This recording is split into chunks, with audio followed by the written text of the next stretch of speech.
It's just 2 months ago that Labour secured the support of this House to become the first Parliament in the world to declare a climate emergency.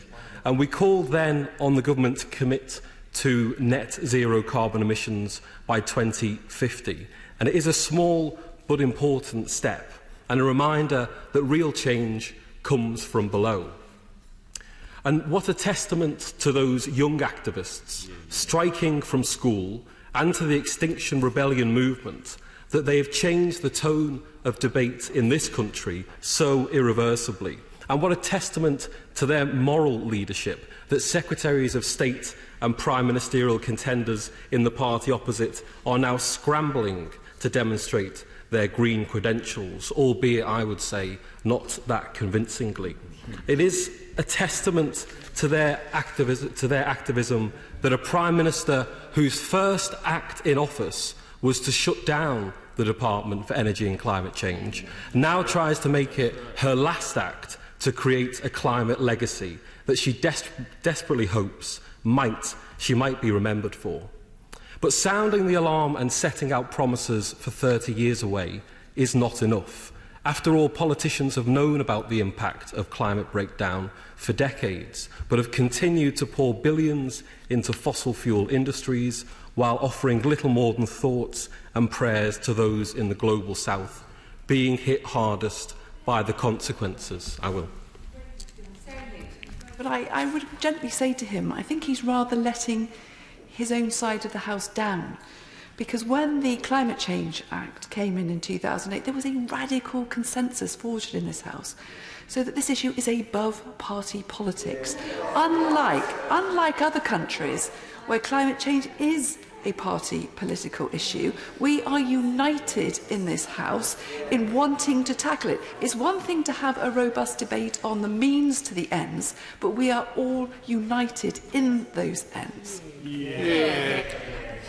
Well, she should wait for my full contributions to the House, but there are certainly differences between members in this House and the government, not least on support for fracking and other fossil fuel investments still being carried out by this government, of course. Does he agree with me that if there was such full consensus and we really need to stop using fossil fuels, this government could ban investigation and exploring fracking tomorrow? We could stop fracking tomorrow. Does he agree with me? I do agree with the Honourable Lady. And it brings me to my next point, Madam Deputy Speaker, that language in this debate is important. It's important we're now calling this climate emergency what it is. But unless we, as a House, act faster to deliver action, then these will be nothing more than warm words.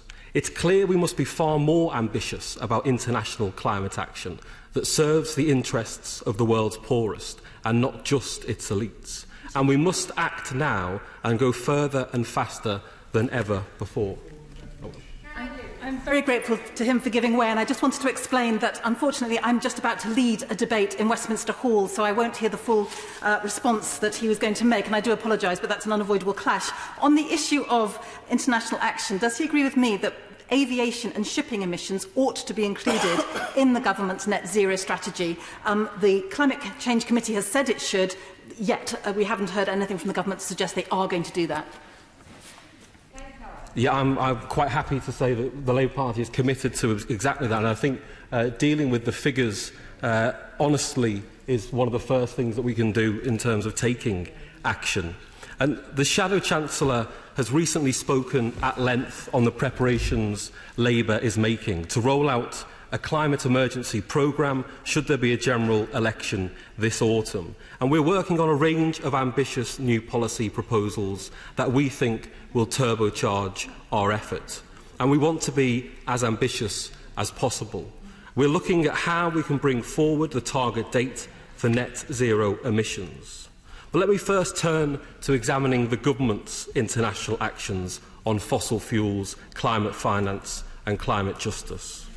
Take the Prosperity Fund set up by this government, plagued by scandal and funded to the tune of £1.2 billion from the aid budget. In October 2018, it was found to be spending 29% of its energy spending on fossil fuel projects, including to expand the oil and gas sectors in Brazil and Mexico, and support for fracking in China. And there's also the CDC Group, wholly owned by the Department for International Development. It too continues to invest in fossil fuels directly. And then, as has been mentioned, there's UK's export finance. 97% of export finance support for energy in developing countries is going towards fossil fuels, with less than 1% for renewable energy, although the Minister was keen to give examples of them. I think the statistics are stark and speak for themselves. Take the Foreign Secretary and Conservative leadership contender, who talks a good game on the climate emergency, but then in April this year, on his first official visit to Africa, he announced an agreement that will see UK export finance used to support new offshore oil and gas installations in Senegal, being built by British companies BP and Cairn Energy. Or take how the UK fails to use its influence in the big multinational development banks, like the World Bank, to ensure their investment strategies are aligned to help us hit the Paris Agreement's targets. The government must do much better on all these fronts. The International Development Committee has called on the government to use its influence on the boards of the big multilateral banks to move them away from high-carbon investments. Labour has committed to fully divesting our aid budget from financing fossil fuel projects. And so I ask the Minister, will the government back up its warm words with action? The government could announce today that they will stop funding fossil fuel expansion overseas and encourage others to do the same. I will. I thought the Shadow Minister for giving way, and I don't know whether he's had a chance to look at what the Environmental Audit Committee has been doing in its report into UK export finance, but would he agree with me that the Minister's assertion that we are significantly reducing our investment in fossil fuels through UK export finance just doesn't stack up? There doesn't seem to be any evidence at all, from my point of view, that we have shifted policy at all. Yeah, I'm grateful to my honourable friend, and she's absolutely right that it's something the government needs to report back to Parliament on. I want to say a few words about climate finance. Signatories to the Paris Agreement have committed to find at least $100 billion just for mitigation and adaptation in developing countries. But even that number is extremely conservative. UN Environment estimates that the real number for mitigation and adaptation alone could in fact be as high as $500 billion by 2050. So why then does the UK not have a serious climate finance strategy? In its most recent report in May, the International Development Committee called again for one to be given to Parliament. And so I urge the Minister today to set out exactly when this will happen. Madam Deputy Speaker, I want to turn now to how the UK can tackle the root causes of the climate emergency, rather than just manage the decline of our planet. It cannot be the role of the British government and the British taxpayer to throw money at clearing up the mess left behind by the world's biggest polluters. Simply so, they can carry on polluting. The truth is that our global economic model is fundamentally broken. It's a system that's driving us towards disaster in the quest to accumulate ever more wealth and extract ever more profit. Unless there is a UK government serious about transitioning away from our current economic model, then however ambitious our international action is, it will only tackle the symptoms of climate change and never its root causes. It's a tragedy that those least responsible for the climate crisis will be the first to suffer its consequences. And it's not the world's billionaires who are suffering the worst effects of planetary breakdown. We should be under no illusions. They are making plans not to fix our economic model, but to escape, survive and ride out the catastrophe. And I wanted to bring to the House's attention writings by the technology writer Douglas Rushkoff, who last year recounted how he was brought in as an expert advisor to a room of billionaires to talk about climate change. He was flabbergasted when, instead of asking him about how to prevent the climate catastrophe or what role they could play, they asked him about how they could insulate themselves from the danger, including, amazingly, the use of disciplinary collars to maintain the loyalty of their private security forces, to protect them when society finally broke down and when wages and money no longer held sway. Quite remarkable. The time for tinkering around the edges is over. To avert climate catastrophe, we must radically restructure our economy here in the UK and globally so that it works for the many and not the few. Consider this. If global growth continues at 3% each year, the global economy will have doubled in size by 2043. So too will material consumption unless we can delink it from economic growth. For too long, we've ignored the plain fact that you cannot sustain permanent growth on a planet of finite resources. That is exactly why we need the kind of systemic change that our Shadow Chancellor has spoken about. And it's why we must use and harness every policy lever available to us and ensure that the state and the private sector invest in the infrastructure to bring about the next green industrial revolution. And it's why we must work with the city to reform and why we must use our influence on the global stage to promote a more democratic global economy. I will. I'm very grateful to my honourable friend for giving way. As part of the radical agenda that he rightly says is needed if we're to deal with the climate emergency, does he share my view that three things in particular are needed?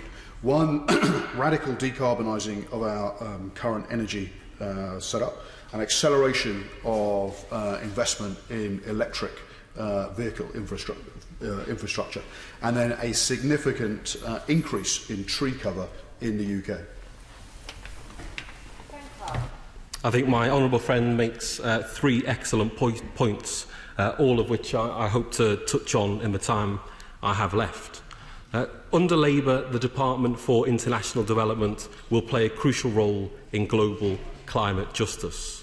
And two of our 5 top international development priorities are to catalyse a global ecological transition and to help build a fairer global economy.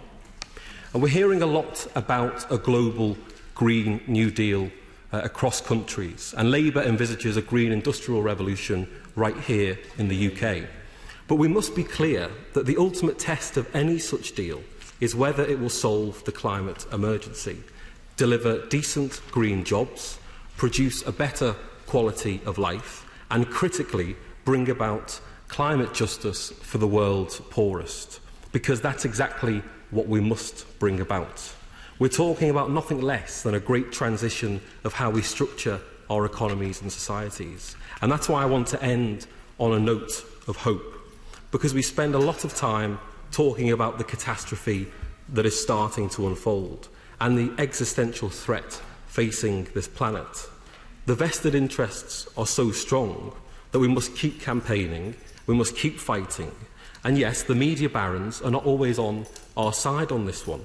They tell us that anyone who speaks up on the climate emergency is simply insisting we have to all make terrible personal sacrifices to cut our holidays or to cut our use of plastic straws. And so I understand why the narrative of fear can prevail in all of this. But what the climate emergency is really about is pointing the way to a better world that we all want to live in, to level things up and to radically slash inequality, for our children to have cleaner air to breathe, for them to play in greener public spaces and to live on a planet with millions more trees, to travel on better public transport, to have meaningful, decent green jobs in companies that are democratically owned and that put people and planet before profit. My right honourable friend, the member for Doncaster North, wrote powerfully just last week that on the climate emergency, we need to talk about the dream, not just the nightmare. We have little more than a decade to save much of our environment, as we know it, from extinction. But the urgency of that threat has brought ideas to the surface on how we can bring about a sustainable alternative to the economic system that took us to the brink. And Labour is preparing itself in government not only to prevent the nightmare, but also to make that dream a reality. And we stand ready on this side of the House to collaborate with our international partners and with other parties to do everything in our power and use every lever available to us to make the global transition to a new, greener, fairer society. Thank you, Madam Deputy Speaker. Yeah.